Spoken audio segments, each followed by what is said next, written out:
जय हिंद दोस्तों, स्वागत है आपका अपने चैनल तुलसी एजुकेशन मोहब्बत में।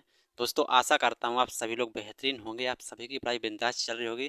प्यारे दोस्त, जैसा कि आप सभी लोग जानते हैं हम डेली प्रैक्टिस सेट करते हैं जिसमें मिक्स क्वेश्चन होते हैं आपके, चाहे आप किसी भी एग्जाम की तैयारी करते हो जैसे एसएससी जीडी, यूपी पुलिस या यूपीएसआई या रेलवे का कोई भी एग्जाम दे रहे हो और जिसमें दोस्त मैथ आती है तो आप वहाँ पर अपनी मैथ को मजबूत कर सकते हैं। और एक भाई का कमेंट आया था कि सर आप चुनाव पर आधारित क्वेश्चन कराइएगा, तो मैंने पिछली क्लास में चुनाव पर आधारित कुछ क्वेश्चन कराए हैं और जो कॉन्सेप्ट छूट गए थे या जो क्वेश्चन छूट गए थे वो क्वेश्चन मैं आज लेकर आया हूं और आपको बेहतरीन तरीके से कराऊंगा। तो सभी साथी क्लास को सभी दोस्तों तक शेयर करना ना भूलें। प्यारे साथी, मैं आपको बेहतरीन तरीके से पढ़ाने वाला हूं, तो सभी दोस्त वीडियो को सभी दोस्तों तक दूर दूर तक करना, शेयर करना ना भूलें। प्यारे साथी, मेरा काम है आप सभी को पढ़ाना और बेहतर से बेहतर कंटेंट देना, और आप सभी साथियों का काम है कि क्लास को शेयर करना और वीडियो को लाइक करना। तो सभी दोस्त देखेंगे आपके सामने क्वेश्चन नंबर 1 है, चुनाव पर आधारित क्वेश्चन है। इस प्रकार के क्वेश्चन को कैसे करेंगे तो सभी दोस्त यहाँ पर देखेंगे यहाँ पर दो प्रत्याशियों के बीच हुए चुनाव में 75% लोगों ने अपने मत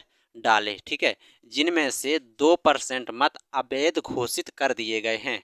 एक प्रत्याशी ने 92-61 मत प्राप्त किए जो वैध मत का 75% थे। तो इस चुनाव में पंजीकृत मतदाताओं की कुल संख्या क्या थी? बड़ा ही प्यारा क्वेश्चन है, तो सभी साथी यहाँ पर ध्यान से देखेंगे क्वेश्चन नंबर 1 का सही जवाब क्या होगा। और प्यारे दोस्त, आपका जो भी जवाब हुआ करे कमेंट के माध्यम से सभी साथी प्रत्येक क्वेश्चन का जवाब बताया करेंगे सभी साथी। और आपकी जो प्रॉब्लम हुआ करे, जिस चैप्टर में आपको दिक्कत होती है, तो कमेंट के माध्यम से बताएंगे, मैं आपकी प्रॉब्लम को सॉल्व करूंगा, ठीक है। देखेंगे क्वेश्चन नंबर 1, दो प्रत्याशी थे और 75% लोगों ने अपने मत डाले, ठीक है, और 2% मत क्या हो गए? अवैध हो गए। और एक प्रत्याशी को 92-61 मत प्राप्त किए जो वैध मत का कितना था? 75% था। तो कुल मतों की संख्या कितनी थी? तो सभी दोस्त ध्यान देंगे। प्यारे दोस्त, आपको प्रत्येक क्वेश्चन की लैंग्वेज पढ़ना है। यदि आप लैंग्वेज में अटक जाएंगे तो आप 100% क्वेश्चन नहीं कर पाएंगे। सबसे पहले आपको लैंग्वेज पढ़नी है कि लैंग्वेज क्या कह रहा है क्वेश्चन, और उसको हमें कैसे सॉर्ट आउट करना है, ठीक है। पंजीकृत मतदाताओं की संख्या हमने मानी यहाँ पर कितनी थी? ए थी, ठीक है। और दो प्रत्याशियों के बीच चुनाव 75% लोगों ने मत डाले। यदि इतने थे, टोटल इतने थे और इतने में से डाले कितने ने? 75% ने डाले। तो आ जाएगा 75%, परसेंट हटेगा नीचे 100 आ जाएगा। इतने डाले गए हैं और जितने डाले गए हैं उतने में से 2% मत क्या हो गए हैं? बेकार, यानी कि अवैध। तो वैध कितने रहे होंगे? आप कहेंगे 98, ठीक है। तो परसेंट हटेगा नीचे 100 आ जाएगा, ठीक है, यहाँ तक। फिर कह रहा कर दिए गए, अवैध घोषित कर दिए गए। एक प्रत्याशी को 9261 मत प्राप्त हुए, ठीक है, और जो कितना था? वैध मत का 75% था। यदि वैध मत तो आपके जे हैं, तो वैध मत का यदि 75% निकालेंगे तो उसको कितने मिल जाएंगे? आप कहेंगे 9261 मत प्राप्त हो जाएंगे। जी, आपका यहाँ पर क्वेश्चन हो गया और आपको इतना बनाना आ गया तो आप क्वेश्चन को सॉल्व कर ले जाएंगे, ठीक है। अब इसको सभी साथी जल्दी से सॉल्व कर लेंगे। 25 थी 75, 25 चौक 100 यहाँ पर आ जाएगा। 25 थी 75 और 25 चौक 100 यहाँ पर आ जाएगा, ठीक है। और यहाँ पर काटेंगे, 2 से काटेंगे तो जी आ जाएगा आपका 49 और जी आ जाएगा आपका 50, ठीक है। इसको थोड़ा आगे और हम ब्रेक करते हैं तो यहाँ पे आ जाएगा 3/4, 49/50 और फिर आ जाएगा आपका 3/4। आप सभी साथी जानते हैं कि जो 9261 होता है वो 21 का घन होता है। तो हम इसको प्यारे दोस्त ऐसे भी लिख सकते हैं कि 21 × 21 × 21। ऐसा करने से थोड़ा आसानी हो जाएगी काटने में, ठीक है। 30×7 = 21 दिया जाएगा और 30×7 = 21 दिया जाएगा, ठीक है। सते सते 49 से 49 आपका जे कट जाएगा। बचा यहाँ पर आपका 21 और यहाँ पर कितना बचा? 4 चौको 16, 16 पंचे 80। तो कितना आ जाएगा? 4 चौको 16 जी आ जाएगा और 16 पंचे 80। तो यहाँ पर हमारा 800 आ जाएगा और 800 का गुणा 21 में कर देंगे तो आपके वोट निकल के आ जाएंगे। देखेंगे 2 जीरो से 2 जीरो आएगा, 8 एकम 8 आ जाएगा और 8 दूना 16। कितना आ जाएगा? 16,800। पंजीकृत मतदाताओं की कुल संख्या कितनी थी साथी? 16,800 और ऑप्शन नंबर आपका सी राइट हो जाएगा, ठीक है। मैंने आपको शुरुआत में कहा है कि आपके सामने जो भी क्वेश्चन मैं लेकर आऊँ आपको उसकी लैंग्वेज पढ़नी है। कैसे कैसे क्वेश्चन बनते हैं चुनाव पर, मैं प्रत्येक क्वेश्चन आपसे कराता चलूंगा और आपको समझ में आ जाएगा, ठीक है। अब सभी दोस्त अगला क्वेश्चन करेंगे। अगला क्वेश्चन आपके साथ अगला क्वेश्चन है आपके सामने, क्वेश्चन नंबर 2। देखेंगे यहाँ पर एक चुनाव में 2 उम्मीदवार थे, ठीक है। इसमें सूची में से 10% मतदाताओं ने अपने मत अधिकार का प्रयोग नहीं किया तथा कुल डाले गए मतों के 10% मत अवैध घोषित कर दिए गए। सफल उम्मीदवार को कुल वैध मतों का 54% मत प्राप्त करके वह 1620 मतों से जीत गया या विजयी हो गया। तो मतदाता सूची में कुल कितने मत थे? तो सभी साथी अब बताएंगे कि इस क्वेश्चन का सही जवाब क्या होगा। आशा करता हूं आप सभी को चुनाव पर आधारित जो क्वेश्चन कराए हैं आप सभी को समझ आ गया होगा कि किस क्वेश्चन को कैसे करना है। तो सभी साथी इस क्वेश्चन का जवाब कमेंट के माध्यम से बताएंगे और यहाँ पर सभी साथी देखेंगे जिस किसी को अभी समझ नहीं आया है। ठीक है, एक चुनाव में 2 उम्मीदवार थे। ठीक है, इसमें सूची में से 10% मतदाताओं ने अपने मत का प्रयोग नहीं किया। यहाँ पर यदि हम मानते हैं कि मतदाता सूची में 100 मत थे, 10% ने नहीं किया, तो हम कहेंगे 90 लोगों ने किया होगा, क्योंकि 100 का यदि 10% निकालेंगे तो 10 ही आएगा। तो 10 लोग नहीं करेंगे तो 90 लोग मतदाता करेंगे। ठीक है, और फिर कह रहा तथा कुल डाले गए मतों के 10% मत अवैध घोषित कर दिए गए, यानी कि 100 में से 10 ने नहीं डाला। तो डाला कितनों ने? 90 ने। यदि 90 ने डाला है और इसमें से कह रहा है कि 10% मत बेकार हो गए, तो 90 का 10% निकालेंगे तो हमारा आ जाएगा 9। तो हम कहेंगे कि 9 मत बेकार हो गए। यदि इतने डाले गए थे, ये क्या है? डाले गए और इतने डाले गए में से 9 मत अवैध हो गए, तो वैध कितने रहे होंगे? आप कहेंगे 81। 81 क्या होंगे? ये वैध मत होंगे। क्या होंगे? वैध मत। ठीक है, और फिर क्या कह रहा?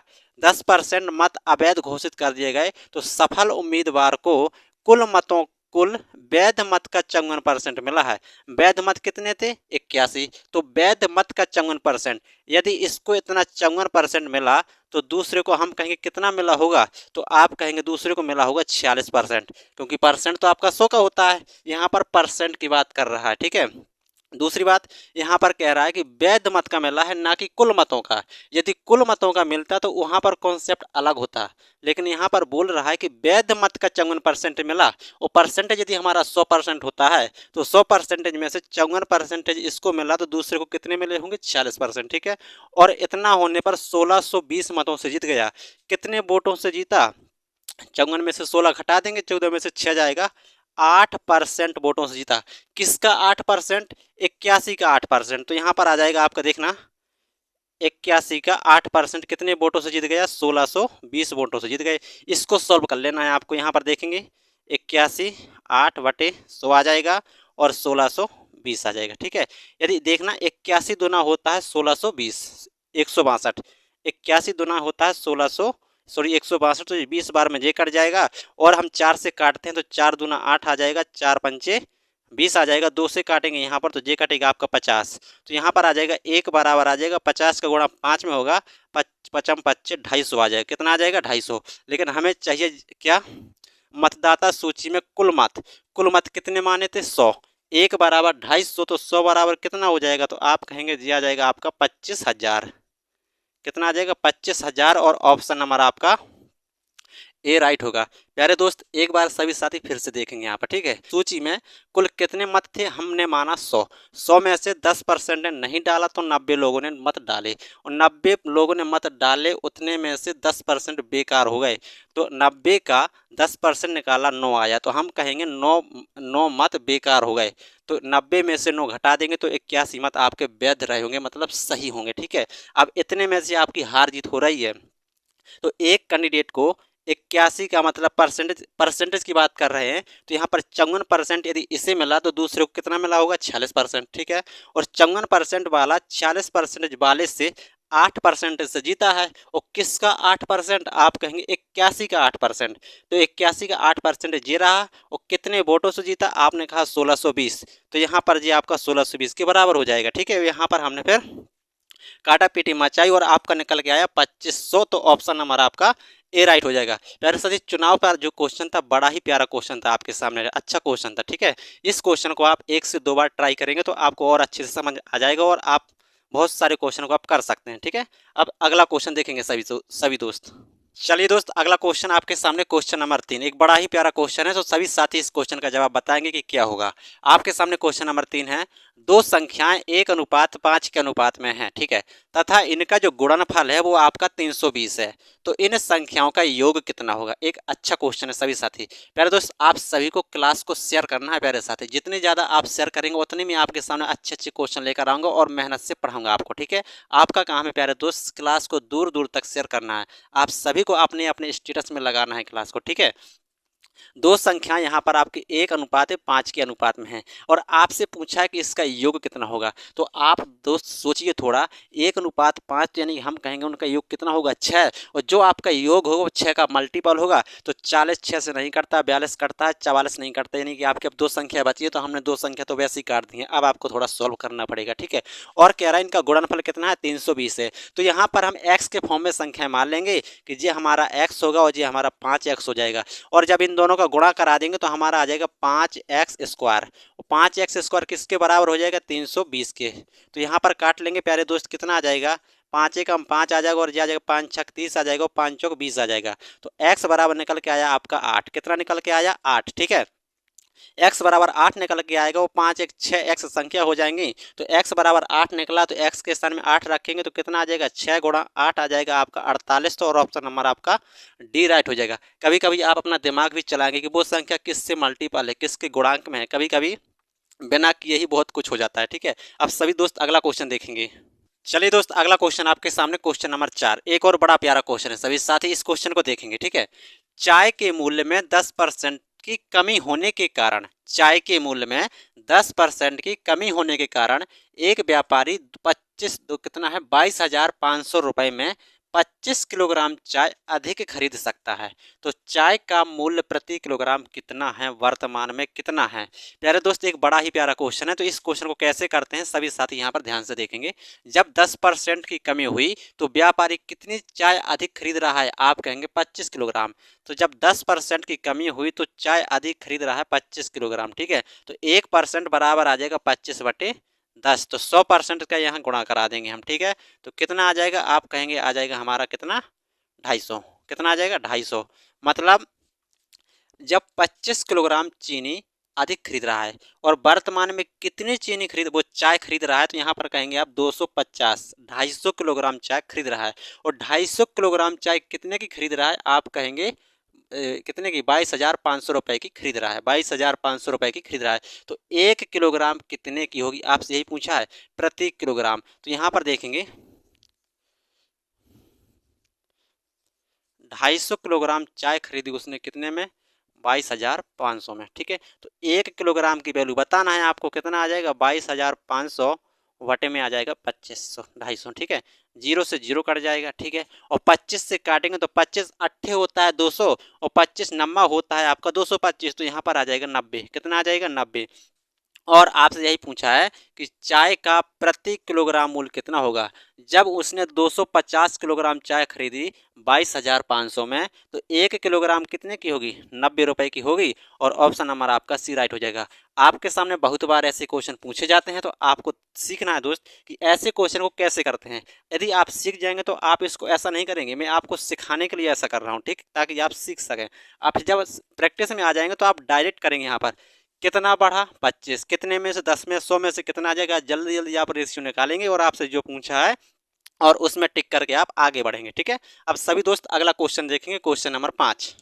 अगला क्वेश्चन आपके सामने देखेंगे। यहाँ पर 12 बाल्टी पानी से एक टंकी पूरी भर जाती है, यानी कि 12 बाल्टियों से एक टंकी पूरी भर जाती है। टंकी किसकी थी? पानी की थी, ठीक है। जबकि बाल्टी की धारता यानी कि बाल्टी में आने वाला पानी कितना है? 13.5 लीटर है, ठीक है।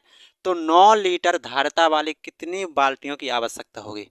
12 बाल्टी पानी से एक टंकी पूरी भर जाती है, ठीक है।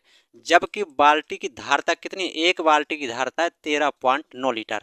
तो ऐसी 9 लीटर धारता वाली कितनी बाल्टियां लगेंगी? ऐसी कितनी बाल्टियां लगेंगी? तो यहाँ पर सभी दोस्त यहाँ पर ध्यान से देखेंगे, 12 बाल्टी हैं, ठीक है। 12 बाल्टी से एक टंकी पूरी भर जाती है। जबकि एक बाल्टी बाल्टी की धारता कितनी है? 13.8 है। तो यहाँ पर देखेंगे 13.8, एक बाल्टी में इतना पानी आता है तो 12 बाल्टियों में कितना पानी आएगा? और जितना भी आएगा उससे आपकी टंकी भर जाएगी। तो यहाँ पर टंकी भर जाएगी, ठीक है। फिर कह रहा 9 लीटर धारता वाली, 9 लीटर धारता वाली कितनी बाल्टियां लगेंगी। तो ये भी उसकी पूरी टंकी भर जाएगी और इससे भी आपकी पूरी टंकी भर जाएगी, इसलिए दोनों क्या हो गए आपस में बराबर। इसको सॉल्व कर लेंगे, ठीक है। 12 इंटू 13.8 बटे आ जाएगा 9। और यहाँ पर कितनी बाल्टियाँ क्या पूछा है, कितनी बाल्टियाँ, बाल्टियों की संख्या क्या मानी x। तो यहाँ पर देखेंगे दशमलव हटेगा आपका, नीचे 10 आ जाएगा, ठीक है। 3 से काट लेंगे, यहाँ पर कितना आ जाएगा, 3 तिर का 9 आ जाएगा। 3 से काटेंगे, 3 तिर का 9 आ जाएगा, 3 चौक 12 आ जाएगा, ठीक है। और यहाँ पर आ जाएगा आपका 3 18 आ जाएगा और 3 18 आ जाएगा। तो यहाँ पर क्या हो जाएगा, 6 चौक 24 आ जाएगा और 6 चौक 24 तो 26, दशमलव 0 हटेगा 26.4। कितनी बाल्टियाँ, बाल्टियाँ कहीं क्वेश्चन कोई ऐसा तो ऑप्शन नहीं है। 13.8, 1 मिनट सभी साथी, यहाँ पर 13.56 एक मिस्टेक हुई है, 13.8 रख लिया है। इसको थोड़ा हम रफ करेंगे यहाँ पर, ठीक है। फिर से देखेंगे, यहाँ पर फिर से देखेंगे सभी साथी, 12 बाल्टियाँ थी, ठीक है।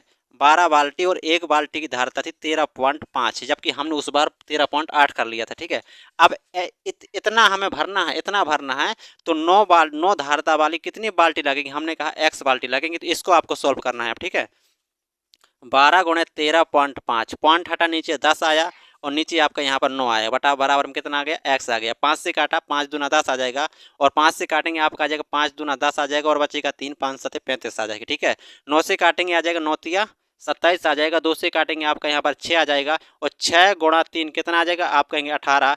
तो 9 लीटर धारता वाली कितनी बाल्टी लगेंगी, आप कहेंगे 18 बाल्टी लगेंगी और ऑप्शन नंबर आपका सी राइट हो जाएगा, ठीक है। दोस्त आप जब भी क्वेश्चन को करें ध्यान से करें, जल्दबाजी ना करें। जैसे अभी हमने 13.5 को 13.8 कर दिया था, ठीक है। आप सभी क्वेश्चन को ध्यान पूर्वक ही पढ़ा करेंगे और उसको बेहतरीन तरीके से करेंगे, ठीक है। आप सभी दोस्त अगला क्वेश्चन करेंगे। अगला क्वेश्चन प्यारे साथी आपके सामने क्वेश्चन नंबर 6, एक और बड़ा ही प्यारा क्वेश्चन है। सभी दोस्त इस क्वेश्चन का जवाब बताएंगे क्या होगा। एक पेड़ की ऊंचाई में प्रति वर्ष 1/8 गुना वृद्धि होती है। यदि पेड़ की वर्तमान ऊंचाई 64 सेंटीमीटर की है तो 2 वर्ष बाद उसकी ऊंचाई यानी कि पेड़ की ऊंचाई क्या होगी। तो सभी साथी यहाँ पर बताएंगे। ऑप्शन नंबर ए आपका 70 सेंटीमीटर होगी, ऑप्शन नंबर बी 80 सेंटीमीटर होगी, 81 सेंटीमीटर होगी या आपकी 84 सेंटीमीटर होगी। तो सभी दोस्त यहाँ पर देखेंगे इस प्रकार के क्वेश्चन को कैसे करते हैं। पेड़ की जो कितने गुना की वृद्धि होती है, आप कहेंगे 1/8 गुना वृद्धि होती है और वर्तमान जो ऊंचाई है आपकी 64 सेंटीमीटर की है। यदि 64 सेंटीमीटर की वर्तमान में ऊंचाई है और यहाँ पर कह रहा कि 1/8 की वृद्धि होती है, यदि पहले 8 था, हर साल 1 बढ़ेगा तो हम कहेंगे 9/8 हो जाएगा। तो कितना आ जाएगा, 9/8 एक साल वृद्धि हुआ। जब दूसरी साल आएगी तो फिर से 9/8 की वृद्धि हो जाएगी। तो 8 हो जाएगा आपका 64 और 9 नंबर कितना हो जाएगा, 81। तो अब वर्तमान में यानी कि 2 वर्ष बाद पेड़ की ऊंचाई कितनी होगी, 81। ऑप्शन नंबर आपका सी राइट होगा। एक छोटा सा क्वेश्चन था, बड़ा ही प्यारा क्वेश्चन था, ठीक है। एक अच्छा क्वेश्चन था। ऑप्शन नंबर सी 81 सेंटीमीटर इस समय यानी कि 2 साल बाद पेड़ की ऊंचाई हो जाएगी। अब अगला क्वेश्चन करेंगे सभी साथी। अगला क्वेश्चन देखेंगे सभी साथी, क्वेश्चन नंबर 7 है। एक और बड़ा ही प्यारा क्वेश्चन है। तो सभी दोस्त बताएंगे कि इसका राइट जवाब क्या होगा। एक बड़ा ही प्यारा क्वेश्चन है यहाँ पर। बस के एक पहिए की त्रिज्या 70 सेंटीमीटर है। तो इसे 66 किलोमीटर पर घंटा की गति के लिए प्रति मिनट कितने चक्कर लगाने होंगे। प्यारे दोस्त ध्यान से समझेंगे, ठीक है। यहाँ पर जे रहा एक पहिया तो आपका गोली होता है, ठीक है। यदि इस पहिए की त्रिज्या उसने दे रखी है, कितना आर का मान दे रखा है 70 सेंटीमीटर और यहाँ पर दे रखा है जो बस चल रही है ना, तो वो 66 किलोमीटर पर घंटा की गति से चल रही है। तो यहाँ पर और आपसे शुरू में यहाँ पर पूछा है कि प्रति मिनट कितने चक्कर लगाएंगे। जब पहिया 1 मिनट में कितने चक्कर घूमेगी, पहिया का चक्कर घूमेगा तो 1 मिनट में कितने चक्कर घूमेगी। तो यहाँ पर सभी दोस्त देखेंगे जो पहिया दूरी कवर करेगा ना, वो करेगा आपका 2πr, ठीक है। इस एक चक्कर में इतनी दूरी तय करेगा और ऐसे कितने चक्कर लगाएगा, वो n चक्कर लगाएगा। जब इतने चक्कर लगा लेगा तो वो इतनी दूरी कवर कर लेगा 66 किलोमीटर पर घंटा की गति से, ठीक है। तो 2 पाई का मान हो जाएगा 22/7 आ जाएगा, ठीक है। 22/7 और आर क्या है आपका 70 सेंटीमीटर और यहाँ पर पूछा प्रति मिनट। जब मिनट में है तो हम प्यारे दोस्त थोड़ा सा क्वेश्चन यहाँ पर ध्यान से पढ़ेंगे। त्रिज्या आपकी 70 सेंटीमीटर और पूछ रहा है प्रति मिनट में, तो यहाँ पर हम त्रिज्या को मीटर में चेंज करेंगे, ठीक है। तो क्योंकि यहाँ पर फिर हम इसको भी मीटर में चेंज कर लेंगे। तो 70 यदि सेंटीमीटर है तो इसको मीटर बनाएंगे, 100 आ जाएगा। कितने चक्कर लगाएगा, n चक्कर लगाएगा। अब यहाँ पर देखेंगे 66 किलोमीटर था। इसको मीटर बनाएंगे तो 1000 का यहाँ पर गुणा कर देंगे, ठीक है। 1000 का गुणा कर देंगे, मीटर बन जाएगा। और प्रति मिनट तो यदि 1000 का गुणा कर देंगे तो जी आपका मीटर पर सेकंड में हो जाएगा, लेकिन हमें मिनट का चाहिए तो इसको हमें वापस से 60 का भाग करना पड़ेगा, तो आपका प्रति मिनट बन जाएगा। इसको सॉल्व करेंगे तो आपके चक्रों की संख्या निकल के आ जाएगी। तो यहाँ पर देखेंगे 7×70 जी आ गया, ठीक है। 0 से 0 जे चला गया, 0 से 0 जे चला गया, ठीक है। 22×3 = 66 जी आ जाएगा, 22×3 = 66 जी आ जाएगा। और यहाँ पर काटेंगे 3 एकम 3, 3 दूना 6 आ जाएगा। बचा क्या है यहाँ पर देखेंगे, यहाँ पर बचा है आपका 2n और यहाँ पर बचा है आपका 1000 और बटे 2। इससे काटेंगे तो यहाँ पर बचेगा आपका 500 और 2 से यदि 500 को और काट देंगे तो हमारे चक्रों की संख्या प्रति मिनट निकल के आ जाएगी 250। तो 1 मिनट में बस का पहिया कितने चक्कर लगाएगा? आप कहेंगे 250 चक्कर लगाएगा प्रति minute. Option number A right हो जाएगा। प्यारे साथी, आपको क्वेश्चन को पढ़ना है कि पूछ क्या रहा है, और आपका यहाँ पर कभी कभी ऑप्शन के माध्यम से भी थोड़ी मदद मिल जाती है, उसमें भी दे रखा है, दे देता है कभी आपसे। जैसे त्रिज्या निकालने को उसने कहा, मान लो त्रिज्या निकालने को उसने कहा, तो कभी कभी आपकी त्रिज्या सेंटीमीटर में भी होगी, मीटर में भी होगी, ठीक है। आपको ऑप्शन भी पढ़ लेना है कि पूछ क्या रहा है, और वैसे आपका क्वेश्चन तो बताएगा कि पूछ क्या रहा है हमसे, ठीक है। अब सभी साथी अगला क्वेश्चन करेंगे। अगला क्वेश्चन प्यारे दोस्त आपके सामने क्वेश्चन नंबर 8 है, आपका 3D से एक बड़ा ही अच्छा क्वेश्चन है। तो सभी दोस्त इसको ध्यान से समझेंगे कि यदि आपके सामने इस तरह का क्वेश्चन आता है तो इसको कैसे हैंडल करना है, मैं आपको यहाँ पर बताऊंगा, ठीक है। देखेंगे यहाँ पर एक कागज है जो आयताकार है, जिसका जो साइज दे रखा है 100 सेंटीमीटर बाई 44 सेंटीमीटर दे रखा है। इस कागज की जो लंबाई के अनुदिश, इस कागज को लंबाई के अनुदिश मोड़ा जाता है और मोड़ने के बाद एक बेलन बनाया जाता है। तो आपको बताना है कि बेलन का आयतन कितना होगा। ऑप्शन नंबर 4400 घन सेंटीमीटर, 15400 घन सेंटीमीटर और 35000 घन सेंटीमीटर और 144 घन सेंटीमीटर। एक बड़ा ही अच्छा क्वेश्चन है दोस्त। इस क्वेश्चन को मैं समझाने से पहले थोड़ा सा आपको दिखाऊंगा कि ये कागज मोड़ेगा कैसे। देखेंगे यहाँ पर सभी साथी, ठीक है। ये रहा आपका एक कागज, ठीक है। मैं आपको प्रैक्टिकल बता रहा हूँ, ठीक है। ये रहा आपका कागज, ध्यान से देखेंगे, एक आयताकार कागज। ये रहा आपका कागज, ध्यान से सभी दोस्त देखेंगे यहाँ पर, ठीक है। ये रहा आपका कागज, इसकी लंबाई हमेशा चौड़ाई से ज़्यादा होती है, तो ये लंबाई है और ये आपकी चौड़ाई है, ठीक है। वो कह रहे हैं इस कागज की लंबाई के अनुदिश मोड़ा। जब भी आपसे कहे जिसके अनुदिश मोड़े उसी को आपको मोड़ देना है। जिसके अनुदिश कहे कि उसके अनुदिश मोड़ा जाता है तो उसी को ही आपको मोड़ देना है। जैसे इसने कहा है कि लंबाई के अनुदिश मोड़ा जाता है, तो ये इसकी लंबाई है, ये इसकी लंबाई है, तो लंबाई के अनुदिश यदि मोड़ेंगे तो ये कैसा बनेगा? आप ऐसा मोड़ देंगे इसको, देखो ऐसा बन जाएगा आपका। हमने लंबाई के अनुदेश मोड़ा है तो ऐसा बन जाएगा। जब ऐसा बन जाएगा तो फिर यदि हम इसको थोड़ा सा रोटेट करेंगे तो ये ऐसा खड़ा होगा। तो यहाँ पर देख सकते थे एक बेलन बन जाएगा। बेलन बन जाएगा तो ये आपकी शुरुआत में ये लंबाई थी तो ये यहाँ पर अब बेलन की ऊंचाई का काम करेगी, और यहाँ पर जो शुरुआत में चौड़ाई का काम कर रहे थे जो नीचे एक अब वृत्त का रूप ले लेगा तो वो परिधि का काम करेगा। जब परिधि का काम करेगा तो हमें त्रिज्या निकालनी पड़ेगी। त्रिज्या निकाल आएगी तो हमारा आयतन निकल के आ जाएगा, ठीक है। आशा करता हूँ आप सभी लोग समझे होंगे, ठीक है। यहाँ पर फिर से देखेंगे, यहाँ पर फिगर भी बनाता हूँ मैं। ये आपका एक क्या था? आयत था, ठीक है। ये इसका 100 माप थी और ये इसकी 44 माप थी, ठीक है। इसके अनुदिश मोड़ेंगे तो इसको यदि मोड़ेंगे तो कभी कभी आपका चौड़ाई के अनुदिश भी मोड़ता है और कभी कभी आपका लंबाई के अनुदिश मोड़ता है। तो लंबाई के अनुदिश इसको मोड़ देंगे तो ये ऐसा ऐसा रूप ले लेगा, मतलब ये सिकुड़ जाएगा। ये वाला ऐसा, आप समझ रहे होंगे, ऐसे ऐसा हो जाएगा, ठीक है। जब ऐसा होगा तो इसको फिर खड़ा करेंगे तो हमारा ये कुछ इस प्रकार का बन जाएगा, इस प्रकार का बन जाएगा, ठीक है। और ये वाला पूरा परिधि बन जाएगी। फिर यहाँ पर 2πr की वैल्यू हो जाएगी आपकी 44, क्योंकि ये परिधि का रूप ले लेगी। और जो ये रहेगी जी आपकी ऊंचाई का काम कर जाएगा आपका 100 सेंटीमीटर, ठीक है। तो इसके माध्यम से पहले आपको त्रिज्या निकालनी पड़ेगी। त्रिज्या निकल के आ जाएगी तो फिर आपका आयतन निकल के आ जाएगा, ठीक है। तो यहाँ पर त्रिज्या निकालेंगे, 2π का मान आ जाएगा 22/7 और r का मान यहाँ से निकाल लेंगे।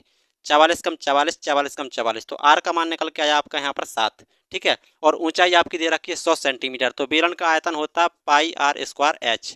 पाई का मान 22/7 हो जाएगा। r कितना है? 7, तो 7 गुणा 7 हो जाएगा और h का मान है 44, सॉरी 100। h का मान कितना है यहाँ पर दोस्त? 100 है, ठीक है, 100 सेंटीमीटर। इसको हल करेंगे 7 से 7, 7 दूना 14 और 7 दूना 14 एक 15 और 100 का गुणा कराएंगे तो 15400 घन सेंटीमीटर। ऑप्शन नंबर बी आ जाएगा। पहले दोस्त ये इसको करने का तरीका है, ठीक है। और सबसे पहले यदि नहीं करना है तो क्या करेंगे, बेलन का आयतन होता है पाई आर स्क्वायर एच।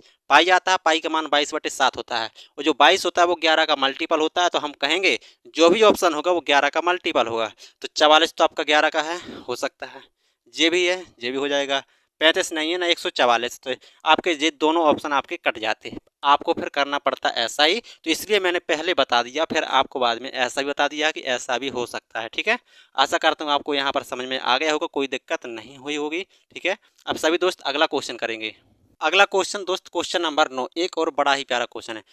देखेंगे, 1 किलोमीटर की दौड़ में ए बी को 28 मीटर या 7 सेकंड से हरा देता है, तो इस दौड़ को पूरा करने में ये कितना समय लेगा।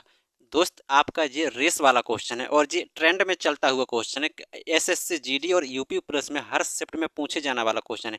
रेस वाला क्वेश्चन बहुत ही आजकल पूछा जाता है। तो प्यारे दोस्त, मैं प्रत्येक प्रैक्टिस सेट में आपके सामने रेस का क्वेश्चन लेके आऊँगा, और आपको रेस के क्वेश्चन में कभी कोई दिक्कत नहीं होने दूंगा। ठीक है, यहाँ पर देखेंगे, आपको क्वेश्चन में लैंग्वेज पढ़ते जाना है कि क्वेश्चन किस प्रकार का क्वेश्चन है और उस क्वेश्चन को हमें कैसे करना है। ठीक है, 1 किलोमीटर की दौड़ थी।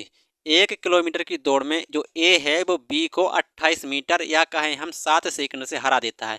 यहाँ से हम कहेंगे रेस प्रारंभ होती है और यहाँ पर आपकी ख़त्म होती है। जब ख़त्म होती है तो यहाँ से ए तो आता है पूरा यहीं पर आ जाता है, लेकिन बी को 28 मीटर से हरा देता है, तो हम कहेंगे बी कहीं यहाँ पर रह जाता है। 28 मीटर से हराता है तो हम कहेंगे यहाँ से यहाँ तक की दूरी कितनी रह गई, 28 मीटर रह गई। या कहेंगे हम 7 सेकंड में हरा दिया, या कहेंगे हम 7 सेकंड में हरा दिया, या 28 मीटर से हरा गया। ठीक है, तो प्यारे दोस्त यहाँ पर ध्यान देना, यदि बी इतने मीटर की दूरी को 7 सेकंड में तय करेगा तो किस चाल से जाएगा, क्योंकि चाल बराबर होता है दूरी बटा समय होता है, दूरी बटा समय होता है। दूरी आपकी 28 है और समय आपका 7 है, और इतने मीटर जब ये पीछे रह गया तो इसको हम जबरदस्ती कहेंगे कि 7 सेकंड तक और चल 28 मीटर। तो यहाँ पर 28/7, 7 चौक 28 हम कहेंगे जो बी की चाल होगी वो 4 मीटर पर सेकंड होगी। बी की चाल कितनी होगी, 4 मीटर पर सेकंड। यदि बी की चाल 4 मीटर पर सेकंड है और वो हम कहें पूरी की पूरी दूरी तय करता, तो उसको कितना समय लगेगा, तो 1 किलोमीटर यानी कि 1000 मीटर की दूरी यदि वो 4 की चाल से जाएगा तो उसको ओवरऑल तय करने में कितना समय लगेगा, आप कहेंगे 250। कितना समय लगेगा, 250। ये तो आया बी का टाइम, बी का टाइम, बी का टाइम। लेकिन आपसे पूछा है कि पूरी तय करने में ए को कितना समय लगेगा, जबकि बी को लग रहा है 250 और बी हार रहा है 7 सेकंड से। तो हम कहेंगे कि जो ए को टाइम लगा होगा वो 243 लगा होगा, क्योंकि बी ए से 7 सेकंड ज़्यादा लेगा। तो हम ऐसे भी कह सकते हैं कि जो ए है वो बी से 7 सेकंड कम लेगा। तो जब बी 250 ले रहा है तो ए कितना लेगा, 243 सेकंड में वो तय कर लेगा, और ऑप्शन नंबर आपका ए राइट हो जाएगा। प्यारे दोस्त, एक बड़ा ही प्यारा क्वेश्चन है आपके सामने, एसएससी जीडी में पूछा हुआ क्वेश्चन है, एसएससी जीडी में पूछा हुआ क्वेश्चन है। ठीक है, अब सभी दोस्त अगला क्वेश्चन करेंगे। अगला क्वेश्चन दोस्त आपके सामने क्वेश्चन नंबर 10, लास्ट क्वेश्चन है, बड़ा ही प्यारा क्वेश्चन है, तो सभी साथी बड़े ही बिंदास से करेंगे इस क्वेश्चन को। ठीक है, question number 10 time and work से बड़ा ही अच्छा क्वेश्चन है। ए तथा बी मिलकर किसी कार्य को 8 दिन में तथा बी तथा सी मिलकर 12 दिन में पूरा कर सकते हैं, लेकिन तीनों एक साथ मिलकर इसे 6 दिन में पूरा करते हैं, तो ए और सी मिलकर इसे कितने दिन में पूरा करेंगे। अच्छा क्वेश्चन है, यहाँ पर सभी दोस्त देखेंगे, ए बी मिलकर 8 दिन में करते हैं, ए बी मिलकर 8 दिन में करते हैं, और बी और सी मिलकर 12 दिन में करते हैं, और तीनों मिलकर इसे 6 दिन में करते हैं। तो पहले इसको बनाएंगे कैसे, ए प्लस बी मिलकर करते हैं हमारे कितने दिन में, 8 दिन में करते हैं। ठीक है, और बी प्लस सी 12 दिन में करते हैं, और तीनों मिलकर तो हम कहेंगे ए प्लस बी प्लस सी करते हैं 6 दिन में। ठीक है, तो लासा कितना आ जाएगा, 8, 12 और 6 का जो लासा आ जाएगा वो आ जाएगा 24। कितना आ जाएगा, 24। 24 ही हमारा यहाँ पर टोटल काम हो जाएगा। 8 तिया 24 हो जाएगा, 12 दूना 24 आ जाएगा, 6 चौक 24 आ जाएगा। ठीक है, आपसे पूछा है प्यारे साथी यहाँ पर ए और सी मिलके, तो प्यारे दोस्त यहाँ पर हमें सबकी पहले अलग अलग कार्य क्षमता ज्ञात करनी पड़ेगी। ठीक है, यहाँ पर देखेंगे ए बी की कार्य क्षमता 3 है, और ए बी सी तीनों की कार्य क्षमता 4 है। जब ए बी की 3 है तो क्या हम कहेंगे सी की जो कार्य क्षमता होगी वो 1 होगी, तो तीनों मिलकर बी ए बी प्लस सी तीनों एक 4 क्षमता हो जाएगी, तो हम कहेंगे यहाँ पर सी की जो कार्य क्षमता है वो कितनी है, 1 है। ठीक है, और यहाँ पर देखेंगे बी और सी बी और सी दोनों की कार्य क्षमता 2 है, तो सी की 1 है तो क्या बी की भी 1 रही होगी कार्य क्षमता। तो हम कहेंगे सी की 1 है तो बी की भी कार्य क्षमता कितनी रही होगी, 1 रही होगी। और ए बी दोनों की कार्य क्षमता 3 है, जिसमें से बी की 1 है तो हम कहेंगे 2 की कार्य क्षमता 1 होगी, तभी तो दोनों मिलकर 2 1 3 काम करेंगे। तो यहाँ पर ए की कार्य क्षमता 2 हो जाएगी, ठीक है। लेकिन आपसे पूछा है यहाँ पर क्या पूछा है, देखेंगे ए और सी मिलकर कराना है, काम कितना है 24 काम है, ए और सी से मिलकर कराना है, ए और सी की कार्य क्षमता कितनी हो जाएगी 2 और 1 3। 3 की क्षमता के हिसाब से 24 काम करेंगे तो 3 अट्ठे कितना होता है 24, 8 दिन में कर लेंगे और ऑप्शन हमारा आपका ए राइट हो जाएगा। प्यारे साथी एक बड़ा ही प्यारा क्वेश्चन था, टाइम एंड वर्क का था, क्वेश्चन नंबर 10 एक अच्छा क्वेश्चन था और ये लास्ट क्वेश्चन था, ठीक है। तो अब सभी साथी बताएंगे कमेंट के माध्यम से कि आपको आज का सेशन कैसा लगा, और सभी साथी क्लास को दूर दूर तक भेजना ना भूलें प्यारे साथी। और जो भी दोस्त यदि चैनल में नया जुड़ा है तो वो चैनल को सब्सक्राइब जरूर कर ले प्यारे साथी, ठीक है। मैं आपके सामने बेहतर से बेहतर क्वेश्चन कराता हूँ, डेली का डेली प्रैक्टिस सेट के माध्यम से जितना होता है मैं आपको बेहतर कंटेंट देने की कोशिश करता हूँ। प्यारे दोस्त आपका काम है क्लास को शेयर करना, ठीक है, और मेरा काम है आपको बेहतर कंटेंट प्रोवाइड कराना, तो मैं अपने काम पूरा कर रहा हूँ, ठीक है। तो प्यारे दोस्त आज की इस क्लास को फिर यहीं पर समाप्त करेंगे और फिर मिलेंगे एक नेक्स्ट वीडियो में बेहतर क्वेश्चनों के साथ। तो प्यारे दोस्त आज के लिए इतना ही, सभी दोस्तों को धन्यवाद।